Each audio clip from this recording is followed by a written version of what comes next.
What's up guys, J-Rod's Exotics here. Today I want to talk about the nitrogen cycle, or lack thereof. This is my 29 gallon community tank. It's almost 3 months old. I think it's on day like 82 or something. As you can see, it is heavily planted, it is heavily stocked. It was my first real attempt at building an aquarium. So, just to touch on it, there is much better information out there, but I will do a very quick and dirty review. For those that don't know, the nitrogen cycle is something all aquariums should go through. Basically, you're trying to build a population of bacteria that, quote unquote, eat the waste that your fish produces. It's not only fish, it's dying plants, it's leftover food. Essentially, when those things break down or your fish, pee or poop, it produces ammonia. The bacteria that we want eat that ammonia and convert it into nitrite. Then what happens is your nitrite builds and another population of bacteria will eat the nitrite and convert that into nitrate. Now, nitrate is then consumed by plants or gotten rid of by water changes. This is your standard cycle of an aquarium. It takes a few weeks depending on your setup. That being said, I touched on it in my first video about this tank, but basically I got this tank, I filled it up, I put a couple of plants in it, and I listened to the people at Petco. I bought a bunch of API products, Quick Start, Stress Coat, you name it, and they basically had told me, hey, with these products you can put fish in it right away. So I did initially put a goldfish, but I quickly gave him to my stepbrother because there's a heater in this tank. It is 78 degrees and goldfish don't like it that warm, and he was clearly stressed. So once I got rid of him, I made the mistake a lot of people do, and I was like, you know what, I'm just gonna throw a bunch of fish in here. So I don't remember exactly what I got. I know I said it in my last video, but I basically put a population of fish in here. I put a bunch of neon tetras. I had glowfish at one point, black neons, red eye tetras. I basically put them in all at once. So initially, I think I got my API test kit 2 weeks after I got my aquarium. I did have a lot of ammonia. However, I never had a mass die-off of fish.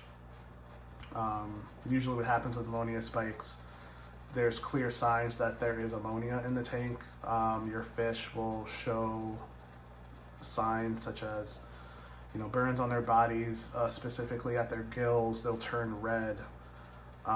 They'll be gasping for air at the top of the tank. The top of the tank will have a lot of bubbles, almost like foam. That never happened in this tank. I did have a female beta in here at the very beginning. She did show signs of that, and she did pass. That being said, she was the only one. None of my neon tetras had any issues, none of my black neons, none of my red eye tetras. So I kept an eye on it. As time progressed, I added more plants. I added the floating plants that you see. I initially started with duckweed. And then probably a month and a half ago, I got this Amazon frog bit that is doing absolutely amazing. So yeah, I mean, I test this thing every week, and it's never had a nitrite or nitrate reading. I do get very low readings of ammonia, between 0.25 and 0.5. It's usually 0.25, and I will do a 30 to 50% water change, and that's weekly. However, this tank is now in my living room. At that time, just with moving it, I didn't want to break it down, and it was very difficult to get all the fish out. So what I did was reduce the water to a very low level, and with my stepfather moved it over here onto this stand. So I did save 5 gallons of the water I took out, and I was able to remove my gouramis and a couple of red-eye tetras, but everyone else stayed in there during the move. So this tank at that point, again, this is probably about a month ago, went through a 80 to 75% water change. Since then, I have not done a water change. The ammonia, nitrite, and nitrate were all 0 for a very long time. However, I did do a test, which I'll show you guys here. So here are the test results I just did. As you can see, I have, I'd say, between 0.25 and 0.5 of ammonia, but 0 nitrite and 0 nitrate. Now this has always been this way. You know, from the start of the tank, with introducing fish and feeding them and so on, I always had a little bit of ammonia, but this tank has never shown or had results for nitrite or nitrate.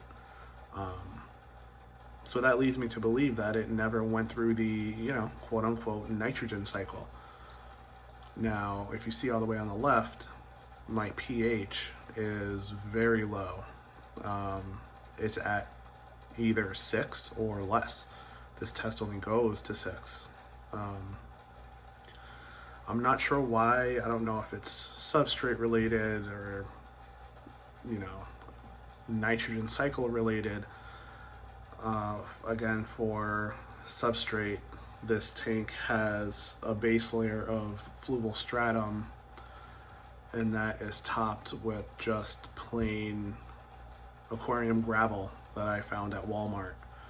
So I'm not sure.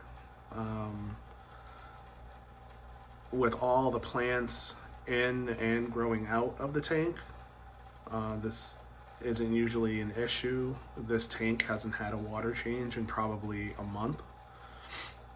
The fish are doing fine. My plants are exploding, especially the floating plants.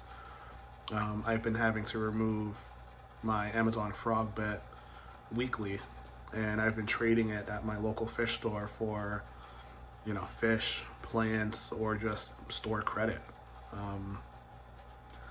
Now that can be, you know, attributed to my low pH, that being the ammonia toxicity. The lower your pH is, the less toxic ammonia is. There's more ammonium than ammonia. And there's some good videos you can watch, as well as articles online you can read. I don't know why I can't remember his name right now, but I'll link it in the description. He has a very good, an old but good video explaining the relation between these ammonia tests and pH. So as you can see on these ammonia tests, it tests for NH3, which is ammonia, and NH4, which is ammonium. So the ammonium is much less toxic. Oops, sorry. It's much less toxic for fish. And it's orders of magnitude lower or higher depending on your pH. So I'm not sure. I'm not going to play around with the pH. I'm just going to let this tank do its thing unless I see something's wrong, which clearly it's doing okay. So let me know what you guys think. Have you ever experienced this? Have you ever heard of this? Would you do anything different? As for me, I think I'm gonna keep doing what I'm doing. Again, the fish are thriving, the plants are thriving.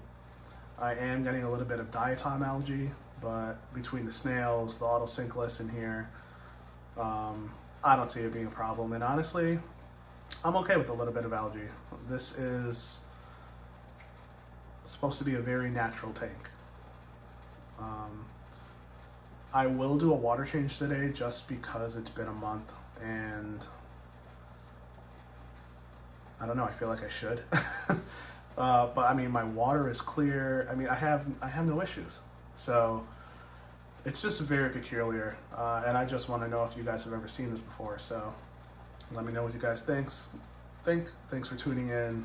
Don't forget to like and subscribe. Thank you.